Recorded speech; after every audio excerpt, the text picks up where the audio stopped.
I'm obviously the cameraman as well as one of the participants in this dialogue with you all. Hello, mates. I'm there in Australia. It's good to be talking to you. You're Bob Goulding. Yeah, right. Who are you?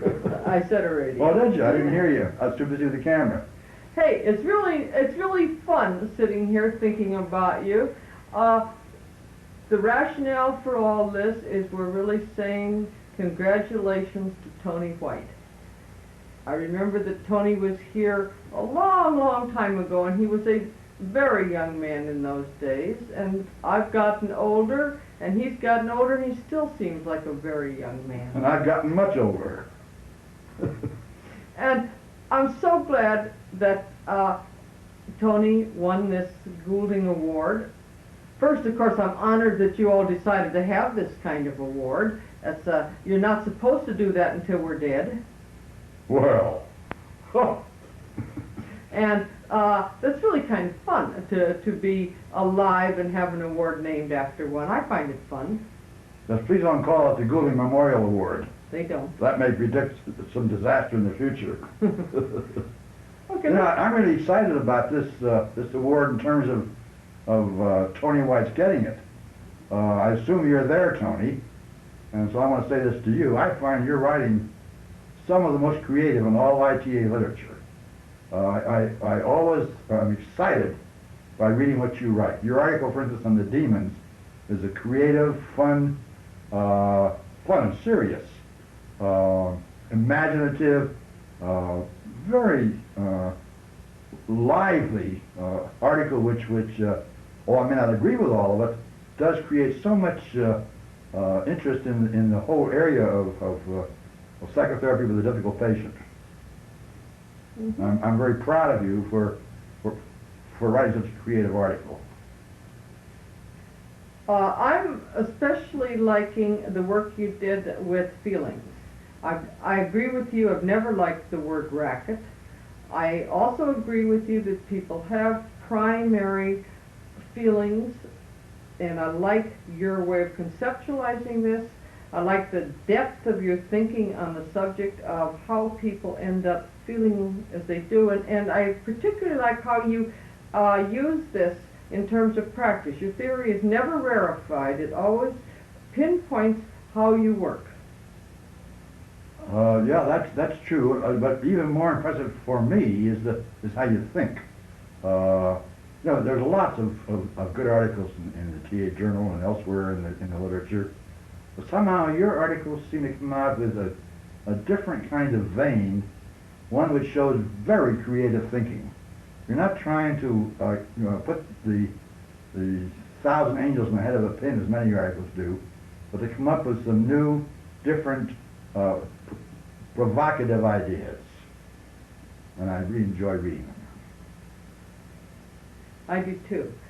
I love you besides. I think you're a very gentle man and a very good man, as well as a very bright man.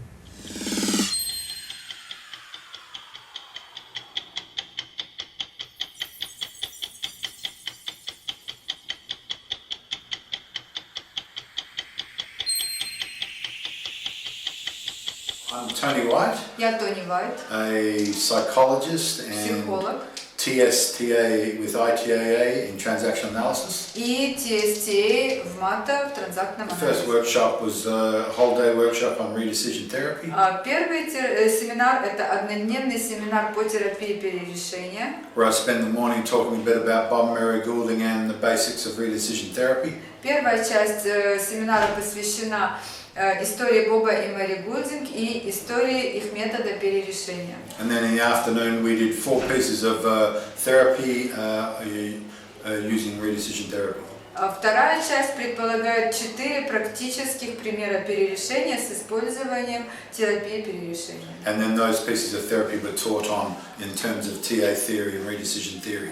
И эти примеры перерешения делаются с помощью теории транзактного анализа. And as you may know, their main books И вы, наверное, знаете, что их основные книги Changing Lives «Изменение жизни» through Redecision Therapy, теория терапии перерешения and the power is in the patient. и сила в пациенте. This book was their first book, was just essentially a collection of journal articles they'd rewritten. Вот эта книга была сначала просто собранием статей из журнала. That they slightly modified the journal articles. Потом из нее сделали книгу. But Changing Lives Through Redition Therapy is probably their most well-known book. Но «Изменение жизни» — это достаточно известная книга среди терапевтов. They were not really very good theoreticians. Вообще-то они не были очень хорошими теоретиками, They were very good practitioners. но они были очень хорошими практиками. Theory was really not their strong point. Теория не была их сильной стороной. So there's some dodgy theory in there. Поэтому эта теория несколько размыта. They mix up structural and functional ego states and those types of things. В ней смешиваются структурные и функциональные эго-состояния и тому подобное. And they really didn't write a lot. И они написали немного.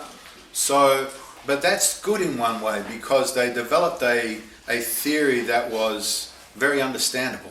Но с одной стороны это хорошо, потому что они разработали теорию, которая является очень понятной. So redecision therapy, in my view, its strongest point is it's got a clear structure and formula. И поэтому мне кажется, что самой сильной стороной теории перерешения является то, что она имеет очень четкую структуру и формулу. It has clear steps from the contract to the early scene to the redecision to the closing. Там есть очень четкие шаги от контракта до потом далее к возвращению к каким-то ранним сценам, потом перерешение и заключение. There's not a lot of psychotherapies that do that. И не очень многие психотерапевты делают это таким образом. And in particular, the integrative and relational schools tend to be far more complex in their structure. И в интегративной и отношенческой школе по структуре все гораздо более сложно. But in my view, that's one of the advantages of redecision therapy is it's easy to learn and it's good to clients, easy for the clients to understand. Но мне кажется, в этом и заключается сильная сторона теории перерешения, что ей легко научиться, и она легка для понимания клиентам. Perhaps a bit about Bob and Mary Goulding. И немного о Бобе и Мэри Гулдинг. They were far from perfect people. Это были довольно несовершенные люди. Bob Goulding wrote an article towards the end of his life. He was an alcoholic. Боб Гулдинг написал в статье уже ближе к концу своей жизни, что он был алкоголиком. And at the end of his life he stopped drinking, but he did drink for a long time. К концу жизни он бросил пить, но очень долго он выпивал. The Gouldings came to Australia on many occasions to do training and treatment.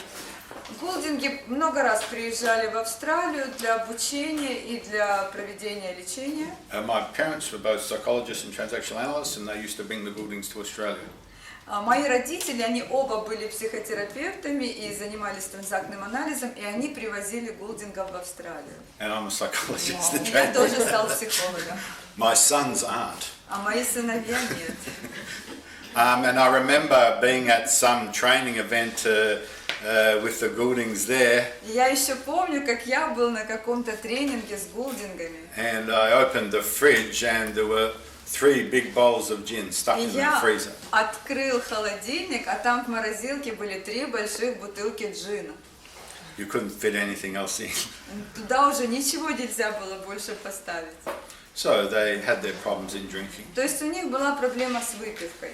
If you read what Bob Goulding writes, he presents this a number of times. И если вы почитаете статьи и все то, что написал Боб Гулдинг, то он открыто говорит об этом несколько раз. In his original article on injunctions, Исходя из его первоначальных предписаний, he gives this example.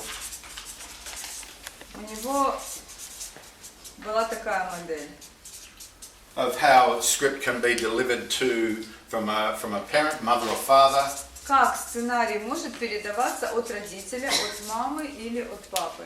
and indeed he says that if you're working with a work hard driver with the client, И он говорил, что если ты работаешь с клиентом, с драйвером, трудись, You must- работай тяжело, you must make first sure that there isn't a don't exist injunction.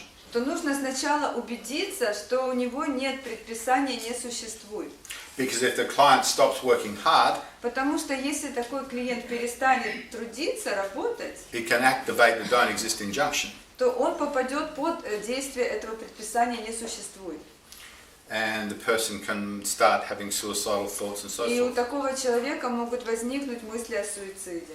However, the point of this is I think it's autobiographical for him. И я думаю, что именно вот эта схема автобиографична для него. One thing the Gouldings did do is they worked very, very hard. Что делали Гулдинги? Они очень-очень усердно работали. And the reason why they rose to a lot of power is because they worked so hard and they were very politically savvy in the International TA Association. Они очень много работали, и они очень много имели деятельности в международной ассоциации там. So they had the work, they had the power, and they were very good therapists. У них была работа, у них было влияние, и они были очень хорошими терапевтами. Very intuitive, particularly Mary Goulding, very intuitive therapist. Они были очень интуитивными терапевтами, особенно Мэри Гулдинг была очень интуитивным терапевтом. I were originally trained with them in the early 1980s at their institute in California. И у них был институт в Калифорнии, который я посещала в начале 90-х годов, I went there for a month, куда люди приезжали на месяц. and they were, in those days, the people confronted in therapy like they don't do now. In those days, they confronted in therapy like you don't see now. Раньше люди конфронтировали в терапии так, как теперь это уже не делают. Mary Goulding in particular, I was frightened of her and I stayed away from her. Мэри Гулдинг очень жестко это делала, и я, например, даже боялся ее и старался держаться подальше. Bob Goulding was the nice cop. Боб Гулдинг был как бы хорошим полицейским. However, as I said, in my view, Bob Goulding certainly had to work hard and he had to don't exist too. И я думаю, что у Боба Гулдинга точно было предписание «трудись, работай усердно», и при этом также запрет не существует. There was the alcoholism and the cigarette smoking. У него была проблема алкоголизма, и он курил. I remember speaking to Robin Maslin, who was a president of ITAA for a while.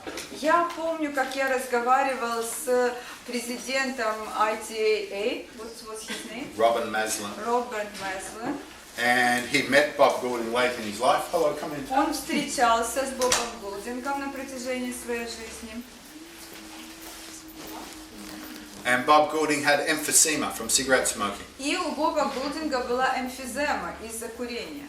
And he went and saw Bob, and Bob had an oxygen mask in one hand and a cigarette in the other. И при этом Боб имел кислородную маску в одной руке и сигарету в другой руке. So he'd take a drag on the oxygen mask and a drag on the cigarette. Вдох из кислородной маски и потом сигарета. So, they're not perfect people, but То есть это были несовершенные люди. they left us with a great legacy indeed. Но они оставили нам шикарное наследие.